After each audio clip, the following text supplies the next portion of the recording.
வணக்கம். ஏர்முனைக்கு நேர் இங்கே எதுவுமே இல்ல. என்றும் நம்ம வாழ்விலே பஞ்சமே இல்ல. அப்படிங்கிற இந்த பாட்டை எழுதுறதுக்குள்ள திரைக்கவி திலகம் மருதகாசி என்ன பாடுபட்டாரு, அப்படி இந்த பாட்டுக்கு என்னென்ன சிறப்புகள் இருக்கு, எல்லாத்தையும் சேர்த்தே இந்த தொகுப்புக்குள்ள பார்க்கலாம். ஏர்முனைக்கு நேர் இங்கே எதுவுமில்லே. விவசாய கவிஞர் அப்படின்னா அது மருதகாசி அப்படின்னு பேரு. ஏன் அப்படின்னா அவர் ஒரு பெரிய விவசாயி.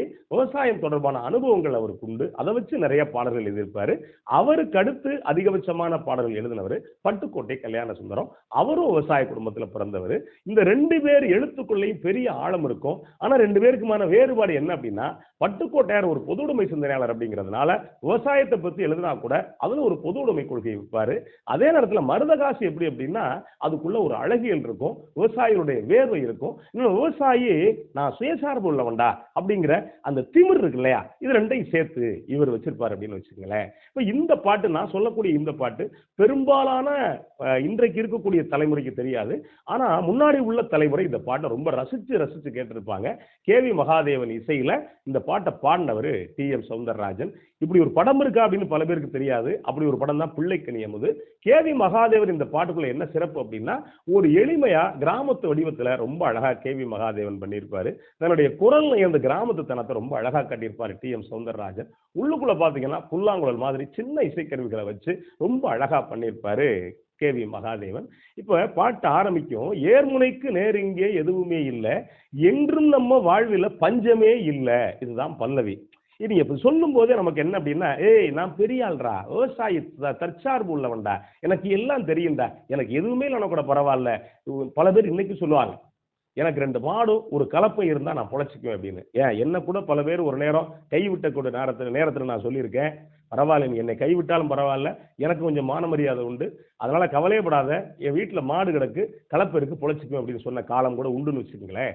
அப்ப விவசாயி அப்படின்னா என்ன அப்படின்னா, தனக்குள்ள ஒரு சுயசார்பு இருக்கு அப்படிங்கிற அந்த சுய கௌரவத்தை நினைக்கக்கூடிய விவசாயி.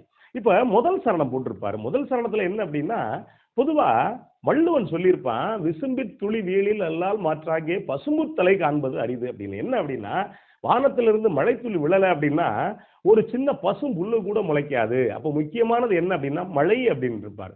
அதே நேரத்தில் சிலப்பதிகாரத்துல ஆரம்பிக்கும் போதே இளங்கோவடிகள் மாமழை போற்றுதும் அப்படிம்பாரு, ஞாயிறு போற்றுதும் அப்படிம்பாரு. ஏன் அப்படின்னா, முதல்ல எதை வணங்கணும் அப்படின்னா, முதல்ல சூரியனை கும்பிடு, அடுத்து மழையை கும்பிடு, அதுதான் இந்த உலகத்தை செழிக்க வைக்கும் அப்படிம்பாரு. இப்ப இதை ரொம்ப அழகா சொல்லியிருப்பாரு.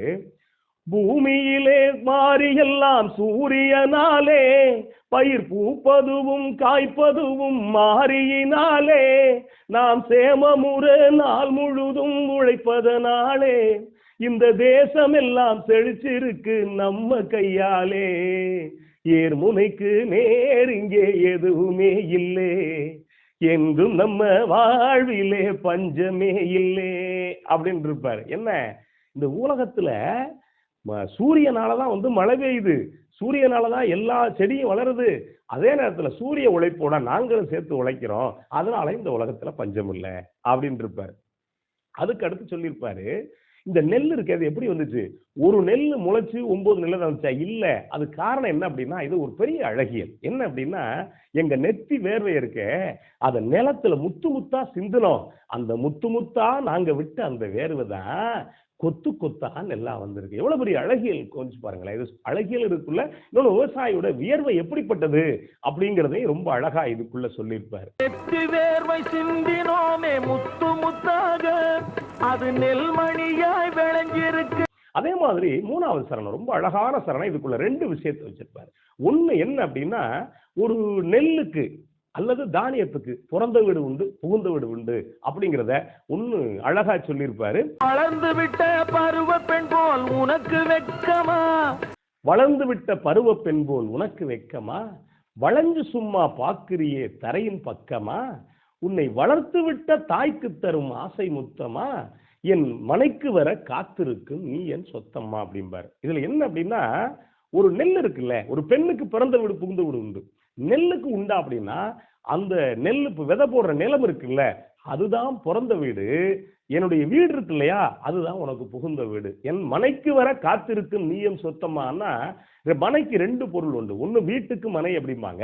இன்னொன்னு தாலி கட்டக்கூடிய அந்த திருமணம் நடக்கக்கூடிய இடத்துக்கு பேரு மணவரை, சுருக்கமா மனை அப்படிம்பாங்க. அப்படின்னா என்ன அர்த்தம்னா, இது இவனுடைய புகுந்த வீடு, அது உன்னுடைய பிறந்த வீடு அப்படிம்பாரு. இன்னொன்னு சொல்லுவார், வளர்த்து விட்டதுக்கான நன்றி கடன் 2 சொன்னேன் இல்லையா, அது என்ன அப்படின்னா, பூமி தாய் உன்னை வளர்த்து விட்டா அதொக்க தலை குனிஞ்சு அந்த தாய்க்கு நீ அன்பு முத்தம் கொடுக்குறியா அப்படின்னு சொல்லி இந்த பாட்டை முடிச்சிருப்பாரு. இந்த வரிகளை தான் பல பேர் ரொம்ப அழகா சிலாகிப்பாங்க.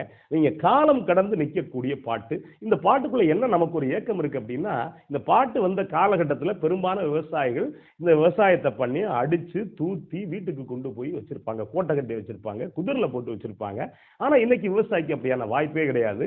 வீட்டுல இருந்து தானியம் கொண்டு போறது கிடையாது. டெப்போல வாங்கி கொண்டு போய் விதைச்சு அறுத்து அப்படியே எந்த கடன்காரன் கடன் வாங்கினாங்களோ அவன்கிட்ட அப்படியே ஏற்றி விட்டு விவசாயி வெறுங்கையோட வீட்டுக்கு வரக்கூடிய நிலைமை தான் இப்போன்னு வச்சுக்கோங்களேன். சரி, இந்த பாட்டுக்குள்ள அப்படி என்ன படாத பாடுபட்டார் மருதகாசி அப்படின்னா, கேவி மகாதேவன் பாட்டுக்கு மெட்டு போடக்கூடியவர். வீட்டுல உட்கார்ந்து மருதகாசி இந்த பாட்டை எழுதுறாரு. முதல்ல வரி போட்டாரு, ஏர்முனைக்கு நெருங்கி எதுவுமே இல்லை அப்படின்னு. அடுத்த வரி போடலான்னு போக்குறாரு. வீட்டுல பாத்தீங்கன்னா ஒரு குழந்தைங்க கொஞ்சம் அதிகம். ஒரு பிள்ளை ஏறி ஓடுது, ஒரு பிள்ளை இறங்கி ஓடுது, ஒரு பிள்ளை கிட்ட வந்து சுத்துது, ஒரு பிள்ளை மாடிக்கு ஓடுது. இவரால என்ன செய்யறதுன்னு தெரியல. எழுத போறாரு, ஒரு பிள்ளை குடுகுடுன்னு ஓட எப்படி சத்தம் வரும், எப்படி எழுத முடியும்? இன்னொரு பக்கம் பார்த்தா ஒரு பிள்ளை கதவை தட்டுது, ஒரு பிள்ளை ஜன்னலை திறக்குது. இவருக்கு என்ன செய்யறது அப்படின்னு தெரியல. பார்த்தா அடுத்த வரி போடுறாரு, ஏர்முனைக்கு நேருங்க எதுவுமே இல்லை அப்படின்னு. அடுத்த வரி, எங்க வீட்டுல எப்பவும் பிள்ளைங்க தொல்லை அப்படின்னு போடுறாரு. ஐயோ, இதுக்கு என்ன சம்பந்தம் இருக்கு, அது விவசாய பாட்டு இல்ல அப்படின்ட்டு மறுபடியும் எழுதிக்கிட்டு இருக்காரு. மண்டையை போட்டு அப்படி உடைச்சிக்கிட்டு இருக்காரு.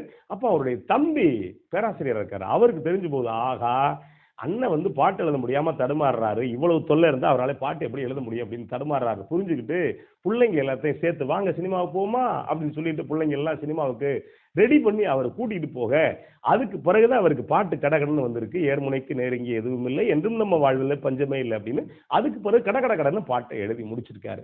ஆனா பிள்ளைங்க தொல்லைங்கிறது இனிமைதான். ஒரு சில நேரங்கள் அது தொல்லையோ தொல்லைன்னு ஆகி போயிடும். அந்த வகையில பிள்ளைகள் தொல்லைக்கு பிறகு மிக சிறப்பாக எழுதிய பாடல். இந்த பாட்டை கேட்டு பாருங்க. நன்றி, வணக்கம்.